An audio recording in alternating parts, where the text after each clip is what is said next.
Chapter 4. No Teddy Backpack. I runned all around the tree. 911, 911, I hollered. Somebody stole them. Somebody stole my mittens. Mrs. came very quick. They stole them. They stole my mittens. 911. I shouted some more. Mrs. bended down next to me. Who, Junie B? Who stole them? She asked. A stealer, that's who. A stealer stole them. And so what kind of school is this? Because I didn't even know there was crooks at this place. Mrs. said, calm down. My voice. Yeah, only I can't even calm it down that good because I am heartsick. That's why. Heartsick is the grown-up word for when your heart is sick. I looked at the ground real sad. Now all I have left is my dumb attractive jacket. Mrs. picked it up. Then she holded my hand, and me and her started to walk. You and I are going to the office, she told me. I quick tried to get my hand away from her. No, Mrs., I'm not allowed to go there.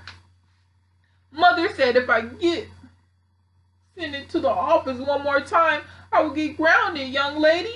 Tears came in my eyes. Grounded, young lady, is when I have to stay in my own ground. I said, plus also, I can go on the rug. Mrs. smiled.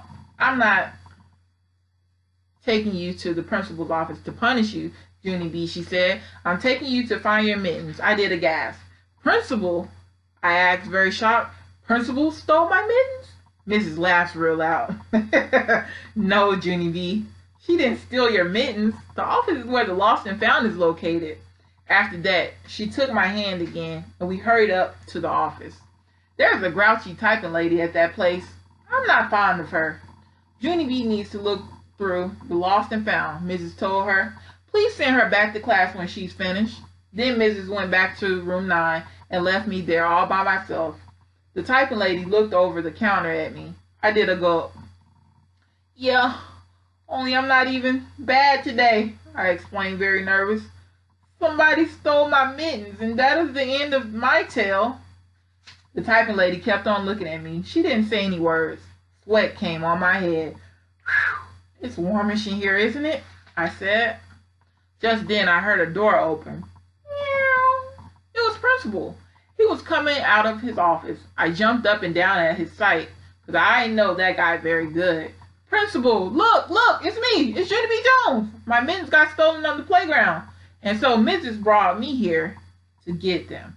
So just hand them over and I will be on my way. No questions asked. Principal looked funny at me. Then he went to the closet and pulled out a big box. This is the lost and found, Junie B, he explained. Anytime that someone finds something that's been lost, they bring it here and we put it in this box. How come? I asked. How come they bring it here instead of taking it home? Because one time I found a nickel in the street and Daddy said I could put it in my bank. Because finding isn't the same as stealing.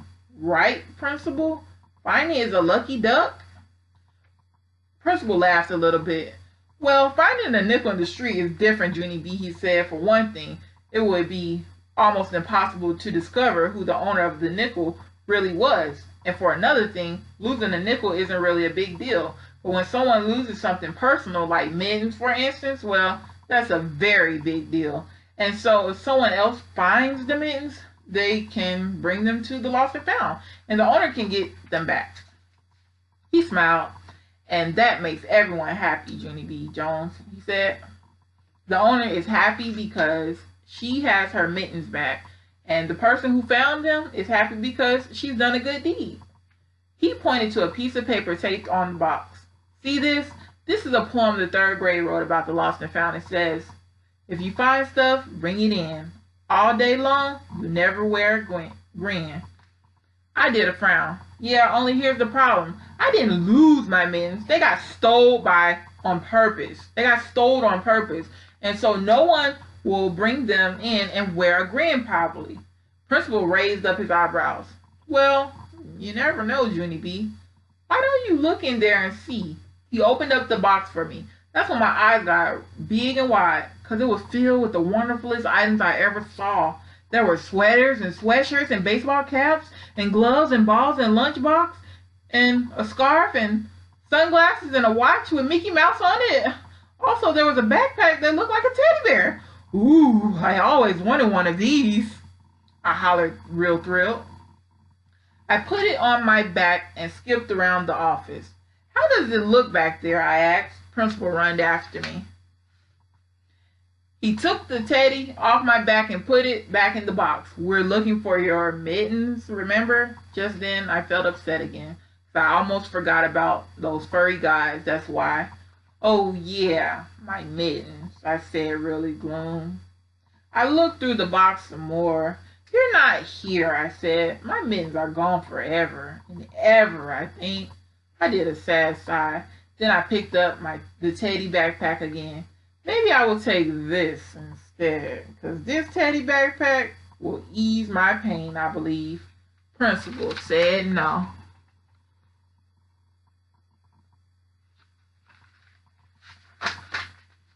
How come, I asked, because the owner doesn't even want it anymore, I bet. Her mother already bought her a new teddy backpack, probably, and so this one is just going to go to waste. Principal stood me up and turned me to the door. That meant I am leaving, I think. Come back tomorrow and look for your mittens again, he said. I talked real fast. Yeah, only I just remembered something. I used to have a teddy backpack just like that one, maybe, only then I lost it probably, and so I better take that one home with me or else my mother might be mad. Principal walked me to the door, he said. He faced me down the hall. Goodbye, Junie B, he said. I hanged my head real disappointed, because guess why? Goodbye means no teddy backpack. Chapter 5. Gargling and Scribbling. Room 9 is way far from Principal's office. I had to stop at the water fountain, or else I might not make it. I pressed the water button with my thumb. Then I puckered up my lips and I sucked the water in. I didn't even put my mouth on the spout, because there's lip dirt on that thing, of course. I sloshed the water all around in my cheeks. Then I bended my head way back, and I did gargles. I can gargle very perfect, except I can't keep the water in my mouth, actually. I runned out the sides and dribbled the floor. I splashed in it with my toe. That's when I saw something very wonderful down there.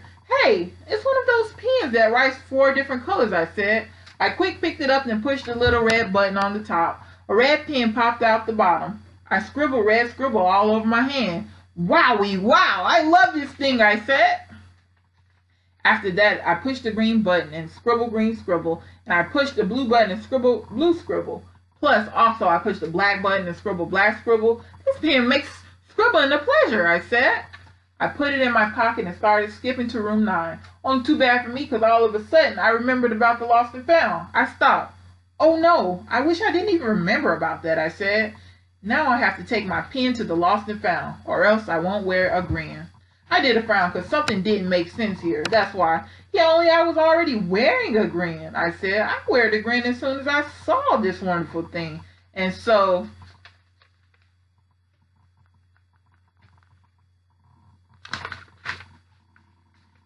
taking it to the office will only make me sad. I tapped on my chin. Maybe Principal is a little mixed up about this, I said to just myself. I'm pretty sure I will be happier if I keep it. And here's another thing I'm thinking. I'm thinking whoever owned this pen didn't even take a good care of it. So I will give it a good home. And so what can be a gooder deed than that? I took it out of my pocket and looked at it. Plus, this even makes sense.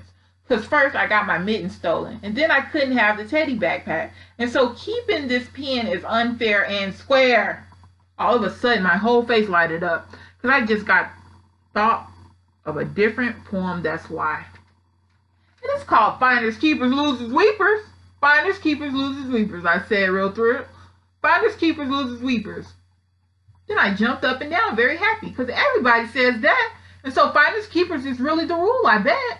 After that, I put my pen back in my pocket, and I skipped the rest of the way to room 9. Chapter 6, My Grandpa's Wallet. I kept my pen in my pocket the whole rest of the day. I didn't want people to see it, or else they might tattletale on Mrs., and she would make me take it to the lost and found. I I behaved myself very good because I didn't want to attract attention. That's why. I kept my hand in my pocket so the pen would not fall out. Also, I kept thinking about my mittens, because I still miss those furry guys. I put my head down on my table. Maybe my Grandpa Miller might buy me some more furry mittens, I whispered. Because that would be a perfect solution, I think. I raised up my head. Hey, yeah. Then I would have wonderful new mittens, plus a wonderful new pen, and so what more can a girl ask for? That's what I'd like to know. I sat up in my chair and tapped on Lucille. Guess what, Lucille? Maybe my Grandpa Frank Miller might buy me some new mittens, and then all my troubles will be over. Lucille said, whoop-de-doo for me. I know it is whoop-de-doo, I said, real thrilled. And so thank you for your support. After school, me and my bestest friend named Grace rode the bus together. I run home from my corner like a speedy bullet. My Grandpa Frank Miller was babysitting my brother named Ollie. Grandpa Frank Miller, we gotta go to the men's store. We gotta go to the men's store. I hollered real loud.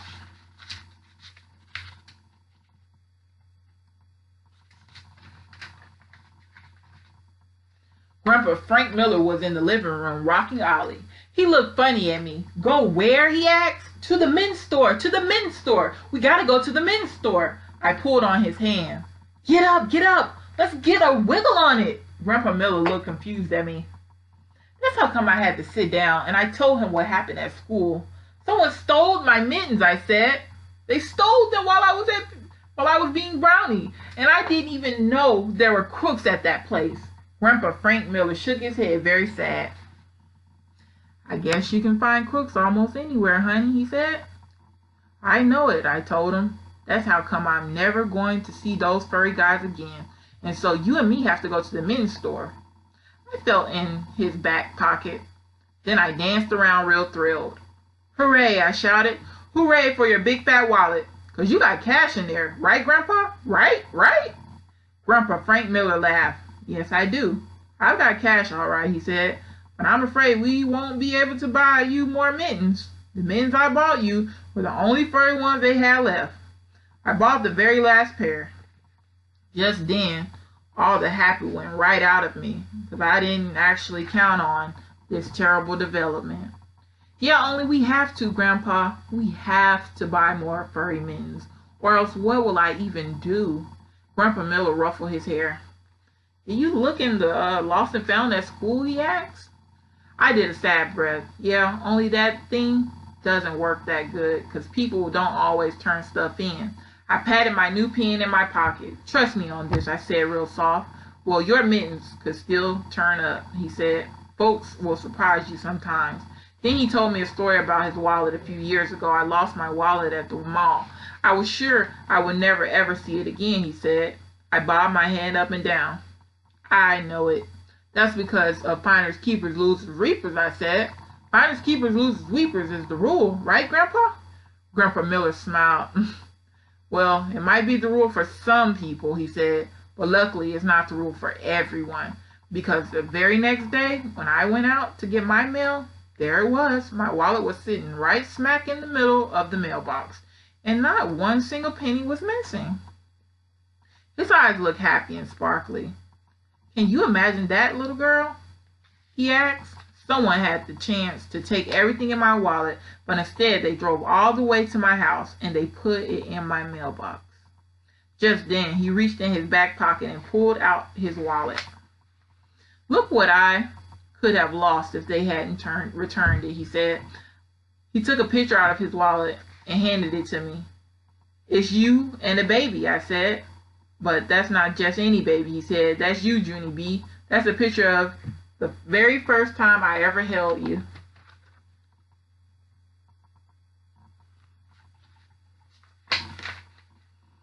He took the picture back and stared at it. Nicest thing a stranger ever did for me. Bringing this picture back, he whispered real soft. And he leaned over again and he kissed me on my head.